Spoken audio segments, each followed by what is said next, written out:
ಪ್ರಧಾನಿ ನರೇಂದ್ರ ಮೋದಿ ಮತ್ತು ಅಮೆರಿಕ ಅಧ್ಯಕ್ಷ ಡೊನಾಲ್ಡ್ ಟ್ರಂಪ್ ನಡುವೆ ಫ್ರಾನ್ಸ್ನ ಎವಿಯನ್ನಲ್ಲಿ ನಡೆದ G7 ಶೃಂಗಸಭೆಯ ಮಾತುಕತೆಯ ವೇಳೆ ಮಾಧ್ಯಮಗಳಿಂದ ಪ್ರಶ್ನೆಗಳನ್ನು ಸ್ವೀಕರಿಸದಂತೆ ಭಾರತ ಮನವಿ ಮಾಡಿತ್ತು ಅಂತ ಅಮೆರಿಕದ ಭಾರತ ರಾಯಭಾರಿ ಸೆರ್ಗಿಯೋ ಗೋರ್ ಅವರ ಹೇಳಿಕೆ ಹೊಸ ರಾಜಕೀಯ ಹಾಗೆ ಮಾಧ್ಯಮ ಚರ್ಚೆಗೆ ಎಡೆ ಮಾಡಿಕೊಟ್ಟಿದೆ.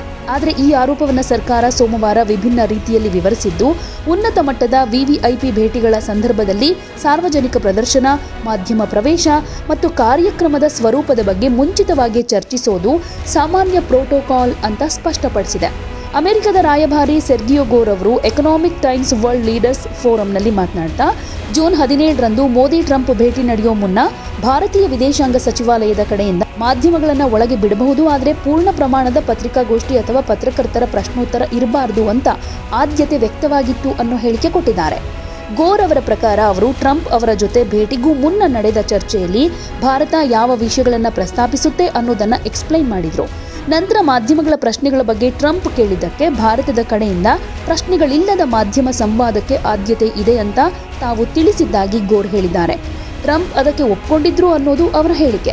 ಆದರೆ ಮೋದಿ ಹಾಗೆ ಟ್ರಂಪ್ ಮಾಧ್ಯಮಗಳ ಮುಂದೆ ಕೂತ ಮೇಲೆ ಇಬ್ಬರೂ ತಮ್ಮ ಆರಂಭಿಕ ಹೇಳಿಕೆಗಳನ್ನು ಮುಗಿಸಿದಾಗ ಟ್ರಂಪ್ ಕ್ಯಾಮೆರಾಗಳತ್ತ ತಿರುಗಿ ಪತ್ರಕರ್ತರಿಗೆ ಪ್ರಶ್ನೆಗಳಿದೆಯಾ ಅಂತ ಕೇಳಿದ್ರು ಅಂತ ಗೋರ್ ಹೇಳಿದ್ದಾರೆ.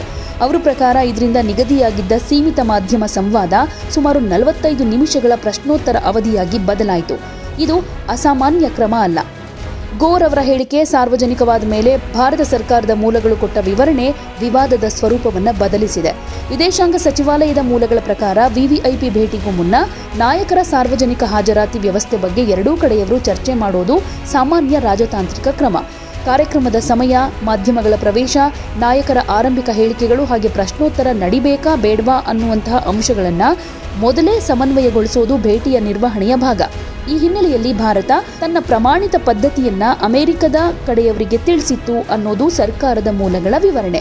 ಹೀಗಾಗಿ ಸರ್ಕಾರದ ಈ ಪ್ರತಿಕ್ರಿಯೆಯನ್ನು ನೋಡಿದರೆ ಗೋರ್ ಅವರು ಹೇಳಿದ ನೋ ಕ್ವೆಶನ್ಸ್ ವಿಚಾರವನ್ನ ಭಾರತ ಸಂಪೂರ್ಣವಾಗಿ ನಿರಾಕರಿಸಿರೋದಕ್ಕಿಂತ ಅದನ್ನು ವಿವಿಐಪಿ ಕಾರ್ಯಕ್ರಮಗಳ ಸಾಮಾನ್ಯ ಪ್ರೋಟೋಕಾಲ್ ಹಾಗೆ ಪೂರ್ವ ಸಮನ್ವಯದ ಭಾಗ ಅಂತ ಬಿಂಬಿಸೋದಕ್ಕೆ ಪ್ರಯತ್ನಿಸಿದೆ ಅಂತ ಹೇಳಬಹುದು. ಆಕ್ಚುಲಿ ಜೂನ್ 17ಕ್ಕೆ ಏನಾಯಿತು ಅಂತಂದರೆ, ಮೋದಿ ಹಾಗೆ ಟ್ರಂಪ್ ಜೂನ್ 17ನೇ ತಾರೀಕು 2026ರಂದು ಫ್ರಾನ್ಸ್ನ ಎವಿಯನ್ನಲ್ಲಿ ನಡೆದ G7 ಶೃಂಗಸಭೆಯಲ್ಲಿ ಭಾಗಿಯಾಗಿದ್ದರು. ಭಾರತದ ಅಧಿಕೃತ ದಾಖಲೆಗಳ ಪ್ರಕಾರ ಇಬ್ಬರೂ ನಾಯಕರು ಪಶ್ಚಿಮ ಏಷ್ಯಾದ ಪರಿಸ್ಥಿತಿ, ಹಾರ್ಮುಜ್ ಜಲಸಂಧಿಯಲ್ಲಿನ ನೌಕಾಯಾನ, ಭಾರತೀಯ ನಾವಿಕರ ಸುರಕ್ಷತೆ, ರಕ್ಷಣಾ ಸಹಕಾರ, ಇಂಧನ, ತಂತ್ರಜ್ಞಾನ ಮತ್ತು ಭಾರತ ಅಮೆರಿಕ ವ್ಯಾಪಾರ ಒಪ್ಪಂದ ಸೇರಿದ ಹಾಗೆ ಅನೇಕ ವಿಷಯಗಳನ್ನು ಚರ್ಚಿಸಿದ್ರು.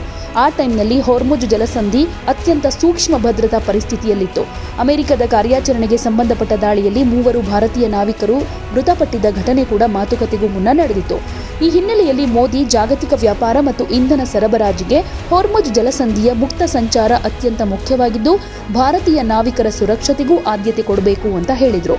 ಈ ಘಟನೆ ಕೇವಲ ಒಂದು ರಾಜತಾಂತ್ರಿಕ ಕಾರ್ಯಕ್ರಮದ ಮಾಧ್ಯಮ ಪ್ರೋಟೋಕಾಲ್ ಪ್ರಶ್ನೆಯಾಗಿ ಉಳಿಯದೆ ಪ್ರಧಾನಿ ಮಾಧ್ಯಮಗಳ ಜೊತೆ ನೇರ ಪ್ರಶ್ನೋತ್ತರ ನಡೆಸೋ ಪದ್ಧತಿಯ ಬಗ್ಗೆ ಹಳೆಯ ಚರ್ಚೆಯನ್ನು ಮತ್ತೆ ಮುನ್ನೆಲೆಗೆ ತರ್ತಾ ಇದೆ. ಯಾಕಂದ್ರೆ ಮೋದಿ ಅವರು ಪ್ರಧಾನಿ ಆದ ಮೇಲೆ ಭಾರತದಲ್ಲಿ ಪೂರ್ಣ ಪ್ರಮಾಣದ ಸ್ವತಂತ್ರ ಏಕಾಂಗ ಪತ್ರಿಕಾಗೋಷ್ಠಿಯನ್ನು ನಡೆಸಿಲ್ಲ ಅನ್ನೋ ವಿಚಾರ ಅನೇಕ ವರ್ಷಗಳಿಂದ ಚರ್ಚೆಯಲ್ಲಿದೆ.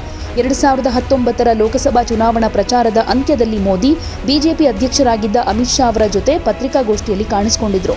ಆದರೆ ಪತ್ರಕರ್ತರ ಪ್ರಶ್ನೆಗಳಿಗೆ ಮೋದಿ ನೇರವಾಗಿ ಉತ್ತರಿಸದೆ ಪ್ರಶ್ನೆಗಳನ್ನು ಅಮಿತ್ ಶಾ ಅವರಿಗೆ ವಹಿಸಿದ್ರು. ಇನ್ನೊಂದು ಕಡೆ 2023ರಲ್ಲಿ ಅಮೆರಿಕ ಅಧ್ಯಕ್ಷ ಜೋ ಬೈಡೆನ್ ಅವರ ಜೊತೆ ಶ್ವೇತಭವನದಲ್ಲಿ ನಡೆದ ಜಂಟಿ ಪತ್ರಿಕಾಗೋಷ್ಠಿಯಲ್ಲಿ ಮೋದಿ ಪತ್ರಕರ್ತರ ಪ್ರಶ್ನೆಗೆ ಉತ್ತರ ಕೊಟ್ಟಿದ್ರು. ಇತ್ತೀಚಿನ ವರ್ಷಗಳಲ್ಲಿ ವಿದೇಶಿ ಪ್ರವಾಸಗಳ ಸಂದರ್ಭದಲ್ಲೂ ಪತ್ರಕರ್ತರಿಂದ ನೇರ ಪ್ರಶ್ನೆಗಳು ಎದುರಾಗಿರೋ ಘಟನೆಗಳು ನಡೆದಿವೆ. ಹೀಗಾಗಿ ಗೋರ್ ಅವರ ಇತ್ತೀಚಿನ ಹೇಳಿಕೆ ಈಗಾಗಲೇ ಅಸ್ತಿತ್ವದಲ್ಲಿದ್ದ ಈ ಹಿನ್ನೆಲೆಯಲ್ಲೇ ಹೆಚ್ಚು ಗಮನ ಸೆಳೆದಿದೆ. ಹಾಗೆ ಈ ಪ್ರಕರಣದಲ್ಲಿ ಮತ್ತೊಂದು ಗಮನಾರ್ಹ ಸಂಗತಿ ಅಂದರೆ, ಭಾರತದ ಕಡೆಯಿಂದ ಪೂರ್ವ ವ್ಯವಸ್ಥೆ ಬಗ್ಗೆ ಸಂದೇಶ ಹೋಗಿದ್ರೂ ಟ್ರಂಪ್ ಅದನ್ನು ಮೀರಿ ಪ್ರಶ್ನೆಗಳಿಗೆ ಅವಕಾಶ ಕೊಟ್ಟರು ಅನ್ನುವಂತಹ ಗೋರ್ ಅವರ ವಿವರಣೆ.